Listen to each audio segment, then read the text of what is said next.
Republika Srbija 15. i 16. februara obeležava Dan državnosti u znak sećanja na dva veoma važna događaja iz naše istorije koja su trasirala put razvoja moderne srpske države.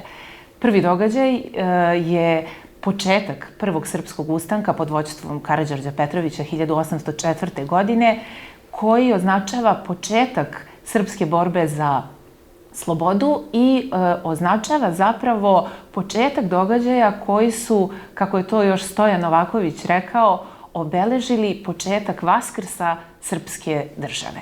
Drugi važan događaj koga se sećamo na Sretenje je donošenje Sretenjskog ustava u Kragujevcu 1835. godine, ustava koji se slobodno može smatrati biserom evropske ustavnosti u prvoj polovini 19. veka, koji je po svojoj sadržini bio liberalniji od mnogih evropskih ustava toga doba i zapravo uspostavio temelje moderne srpske države.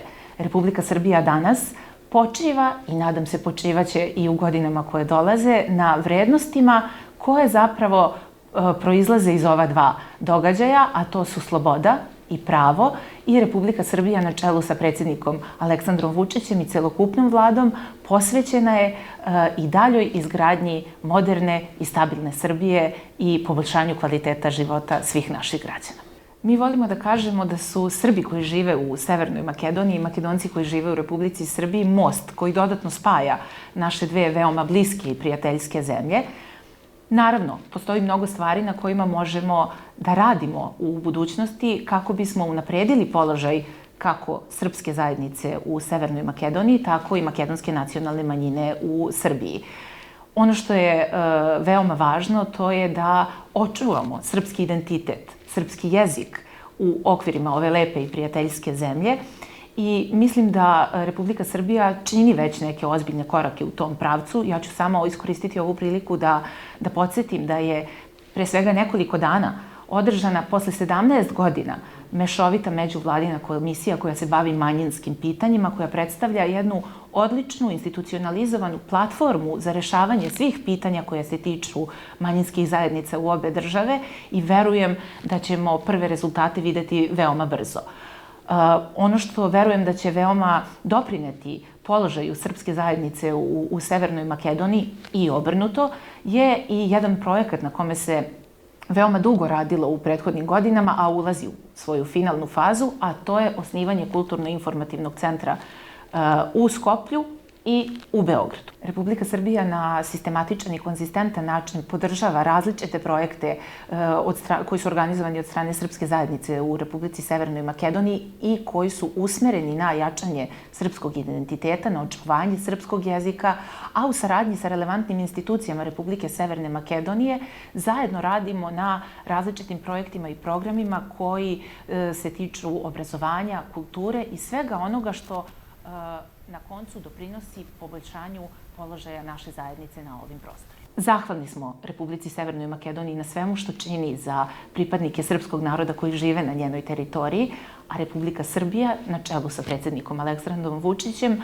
veoma je posvećena i vodi brigu o Srbima koji žive van granica Srbije i nastavit će da to čini i u budućnosti. Odnosi Republike Srbije i Republike Severne Makedonije odlikuju se bliskim, neraskidivim, istorijskim, kulturnim i drugim vezama, a zasnovani su i na intenzivnom političkom dijalogu između naših najviših državnih zvaničnika, koje su rezultirale time da zapravo u ovom trenutku između dve države ne postoje takozvana teška ili otvorena pitanja.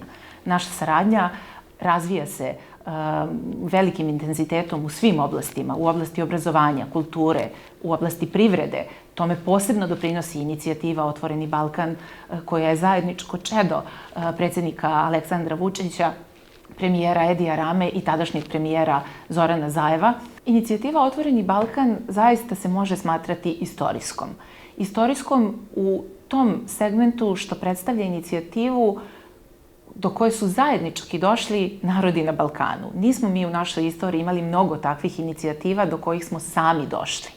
Ovo je jedan u tom smislu revolucionarni projekat čiji se prvi rezultati zapravo već osjećaju na terenu. Činjenica da su sve glasnije poruke podrške i od naših velikih međunarodnih partnera u korist ove inicijative, govori zapravo u prilog njenom potencijalu.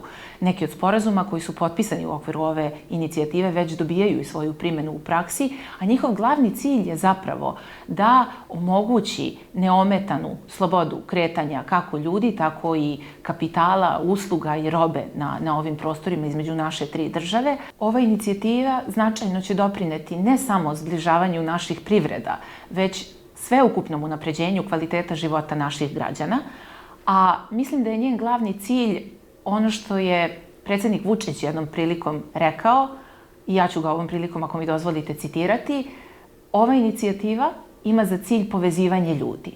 I to povezivanje ljudi koji su u prethodnom periodu više bili usmereni na prošlost nego na budućnost. Ova inicijativa pruža nam mogućnost da se zagledamo u budućnost.